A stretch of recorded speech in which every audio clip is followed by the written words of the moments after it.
ओम श्री गुरु सत्ताय नमः। सभी को प्रणाम। 108 उपनिषदों का सरल हिंदी भावार्थ सहित जो परम पूज्य गुरुदेव ने उपनिषद का हिंदी में अनुवाद किया है, उन्हीं में से यहाँ आध्यात्मोपनिषद प्रस्तुत किया जा रहा है। ये उपनिषद शुक्ल यजुर्वेद से संबंधित है।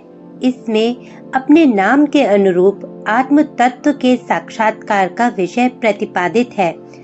अज यानी अजन्मा रूप में ये सभी चराचर घटकों में संव्याप्त है, किंतु वे प्राणी इसे नहीं जानते। ये समझाते हुए सोहम एवं तत्वमसि आदि सूत्रों के आधार पर शरीर और विकारों से ऊपर उठकर आत्म साधना में रत रहने का निर्देशन किया गया है। स्वप्न, सुषुप्ति आदि स्थितियों से ऊपर उठते हुए निर्विकल्प समाधि अवस्था में परमात्म तत्व से एक रस होने की बात कही गई है। इस समाधि अवस्था को धर्म मेघ कहकर उसी में सभी वृत्तियों को लीन करके मुक्ति अवस्था पाने का सुझाव दिया गया है। जीवन मुक्त अवस्था का वर्णन करते हुए उस स्थिति में प्रारब्ध कर्म के भी समाप्त हो जाने की बात समझाई गई है, लेकिन यह स्पष्ट कर दिया गया है कि उक्त अवस्था पाने के पूर्व किए गए कर्मों का प्रारब्ध फल अवश्य भोगना पड़ता है। इंद्रिय वृत्तियों की तरह प्रारब्ध कर्म भी केवल देहाभिमानियों को ही बांधते हैं। गुरु अनुशासन का अनुगमन करके शिष्य को ऐसी अवस्था प्राप्त होने पर उसका क्या प्रतिफल प्राप्त होता है, इसका वर्णन करते हुए इस उपनिषदीय ज्ञान के हस्तांतरण की परंपरा बताई गई है। सबसे पहले शांति पाठ। ओम रूप में जिसे अभिव्यक्त किया जाता है, वह पर ब्रह्म स्वयं में सब प्रकार से पूर्ण है और यह सृष्टि भी स्वयं में पूर्ण है। उस पूर्ण तत्व में से इस पूर्ण विश्व की उत्पत्ति हुई है। उस पूर्ण में से यह पूर्ण निकाल लेने पर भी वह शेष भी पूर्ण ही रहता है।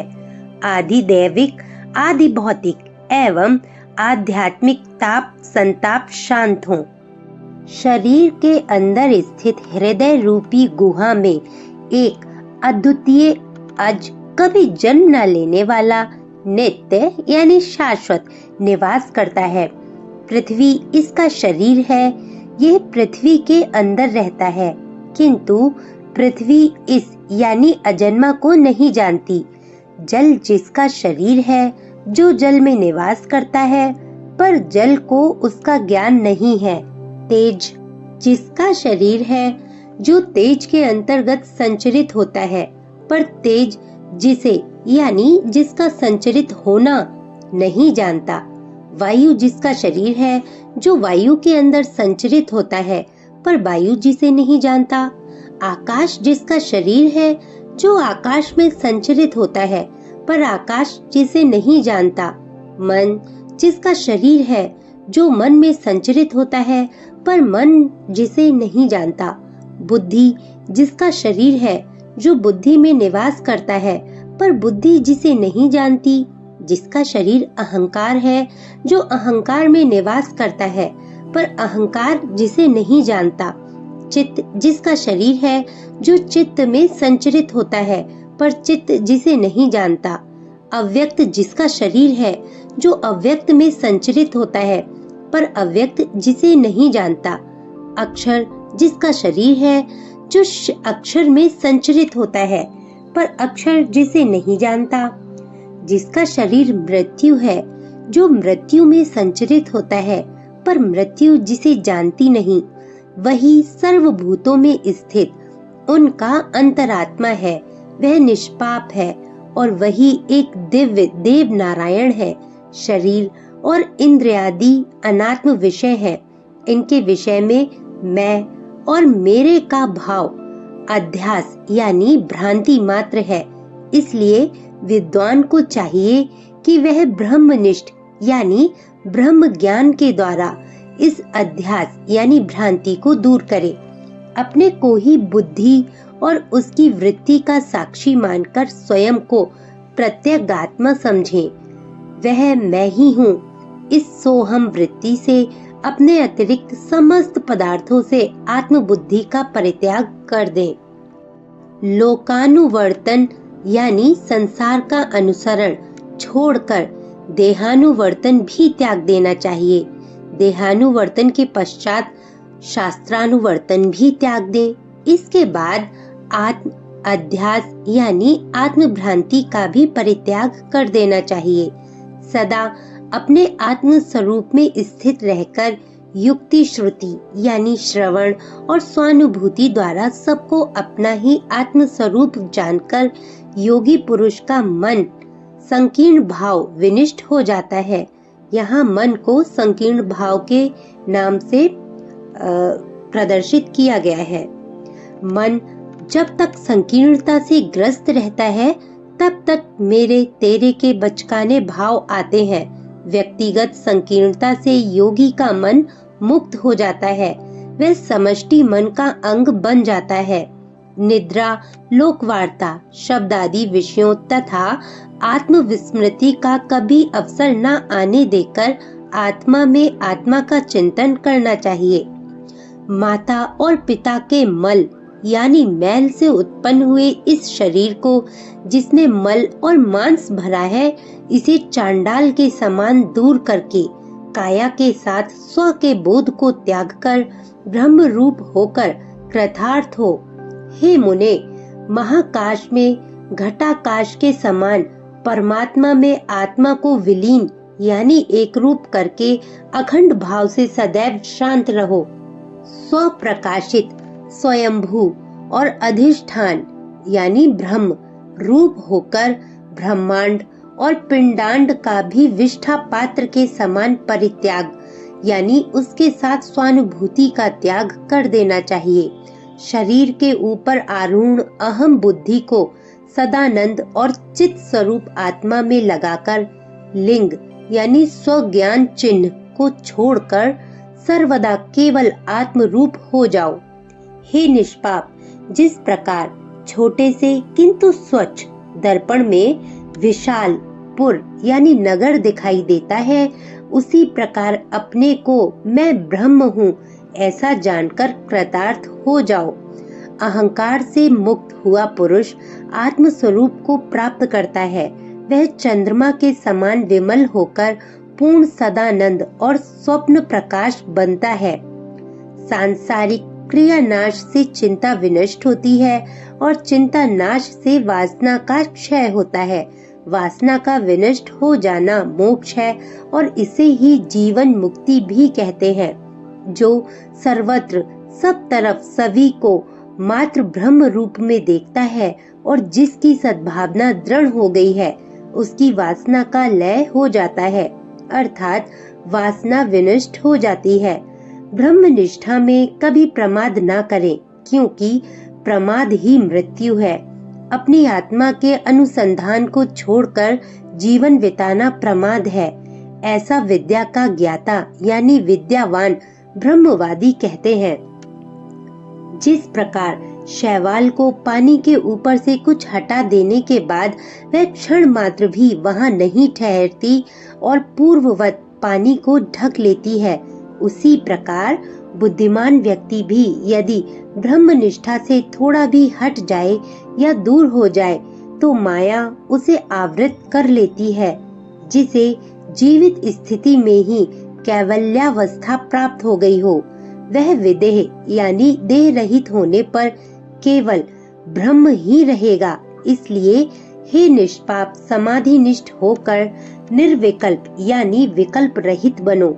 जिस समय निर्विकल्प समाधि से अद्वैत आत्मा का दर्शन होता है, उसी समय हृदय की अज्ञान रूपा ग्रंथि का पूर्ण रूपेण विनाश और विलय हो जाता है। तत्व अर्थात आत्म भाव को दृढ़ करके अहंकार आदि का परित्याग करके उनसे उसी प्रकार से उदासीन रहें जिस प्रकार बर्तन वस्त्र आदि के प्रति उदासीन भाव रखा जाता है। ब्रह्मा से स्तंभ यानी तृण पर्यंत समस्त उपाधियां मिथ्या हैं, इसलिए सदा एक स्वरूप में अवस्थित रहने वाले अपने पूर्ण आत्मा का ही सर्वत्र दर्शन करना चाहिए। स्वयं ब्रह्मा, स्वयं विष्णु, स्वयं इंद्र, स्वयं शिव, स्वयं विश्व और स्वयं ही ये सब कुछ है। स्वयं के अतिरिक्त और कुछ भी नहीं है। अपनी आत्मा में समस्त वस्तुओं का आभास यानी रस्सी में सर्प की तरह केवल आरोपित है। उसका निराकरण यानी निरसन कर देने से वह स्वतः पूर्ण, अद्वैत और अक्रिय यानी क्रिया रहित पर ब्रह्म बन जाता है। एक ही आत्मा रूपी वस्तु में जो यह विकल्प यानी भेद प्रतीत होता है वह प्रायः मिथ्या है, क्योंकि निर्विकार, निराकार और निर्विशेष में भेद ही कहाँ है। वह चैतन्य यानी आत्मा दृष्टा, दर्शन और दृश्य आदि भावों से शून्य है, जो निरामय यानी निर्दोष तथा प्रलयकालीन सागर की तरह परिपूर्ण है। जिस प्रकार अंधकार प्रकाश में विलीन हो जाता है, उसी प्रकार अद्वितीय परम तत्व में भ्रांति का कारण भी विलुप्त हो जाता है। वह आत्मा अवयव रहित है, अस्तु उसमें भेद कहाँ है। एकात्म परमात्म तत्व में भेद करता किस प्रकार रह सकता है। सुषुप्तावस्था में सुख मात्र है, उसमें भेद किसके द्वारा देखा गया है। इस विकल्प यानी भेद का मूल कारण चित्त है। यदि चित्त ना हो तो कोई भी विकल्प नहीं है। अतः प्रत्यग रूप परमात्मा में अपने चित्त को समाधिस्थ यानी समाहित कर दो। अखंडानंद रूप आत्मा को अपना वास्तविक स्वरूप जानकर सदा इस आत्मा में ही बाहर और अंदर आनंद रस का आस्वादन करो। वैराग्य का फल बोध यानी ज्ञान है। ज्ञान का फल उपरति यानी विषयों से विरत होना है और उपरति का फल आत्मानंद के अनुभव से प्राप्त शांति है। उपर्युक्त वस्तुओं में जो उत्तरोत्तर ना हो, उससे पूर्व की वस्तु निष्फल है।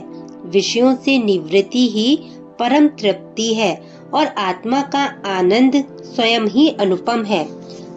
माया रूप उपाधि से युक्त जगत का कारण रूप सर्वज्ञत्व आदि लक्षणों से युक्त परोक्ष रूप से शवल अर्थात माया वेष्टित ब्रह्म जो सत्यादि स्वरूप वाला है, वही तत्व शब्द से विख्यात है।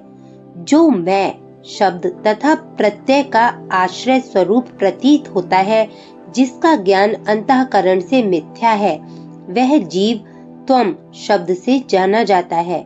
ब्रह्मा एवं जीव की क्रमशः माया और अविद्या ये दो ऐसी उपाधियां हैं जिनका परित्याग करने से अखंड सच्चिदानंद पर ब्रह्म ही भासित होता है यानी दिखाई पड़ता है। इस प्रकार तत्वमसि आदि महावाक्यों द्वारा उनके मतलब जीव और ब्रह्म के एकत्व का अर्थ और अनुसंधान करना श्रवण है, और जो कुछ सुना गया है उसके अर्थ पर युक्ति पूर्वक विचार विमर्श करके अनुसंधान करना मनन है। श्रवण और मनन द्वारा संदेह रहित हुए अर्थ में चित्त को स्थापित करके एकतानत्व प्राप्त करना, यह निधिध्यासन आसन है, जिसको निधिध्यासन कहते हैं। ध्वनि का ऊंचा नीचा, पैना या भारी होना उसके दोलन पर निर्भर करता है। समान दोलन वाले साज जब एक साथ बजते हैं तो उसके स्वर एक दूसरे में घुल मिल जाते हैं। इसे ध्वनि दोलन का सुसंयोग कहते हैं। एकतानत्व का अर्थ है भावनात्मक सुसंयोग जैसा कुछ होना चाहिए। इसके पश्चात ध्याता और ध्यान का परित्याग करके ध्येय में ही चित्त को स्थापित करें। वायु रहित स्थान में रखे दीपक की तरह जब चित्त निश्चल बन जाए, यही समाधि है। समाधि की अवस्था में वृत्तियां केवल आत्मगोचर होती हैं, इसके कारण प्रतीत नहीं होती, किंतु समाधि में से उठे हुए साधक की उन उन्नत वृत्तियों का स्मरण द्वारा अनुमान लगाया जा सकता है। इस अनादि जगत में करोड़ों कर्म एकत्र हो जाते हैं, किंतु समाधि के द्वारा उनका विलय हो जाता है और शुद्ध धर्म की वृद्धि होती है। उत्तम कोटि के योग वेत्ता इस समाधि को धर्म मेघ कहते हैं, क्योंकि वह मेघ के समान ही धर्मामृत रूप सहस्रों धाराओं की वर्षा करती है। जब इस समाधि के द्वारा वासना का जाल पूर्ण रूपेण लय को प्राप्त हो जाता है एवं जब पुण्य पाप नाम वाला कर्म समूह समूल रूप से विनष्ट हो जाता है, तब तत्त्वमसि आदि वाक्यों के माध्यम से पहले परोक्ष ज्ञान प्रतिभासित होता है और बाद में हस्तामल कवत अपरोक्ष बोध यानी तत्व ज्ञान को प्रकट करता है।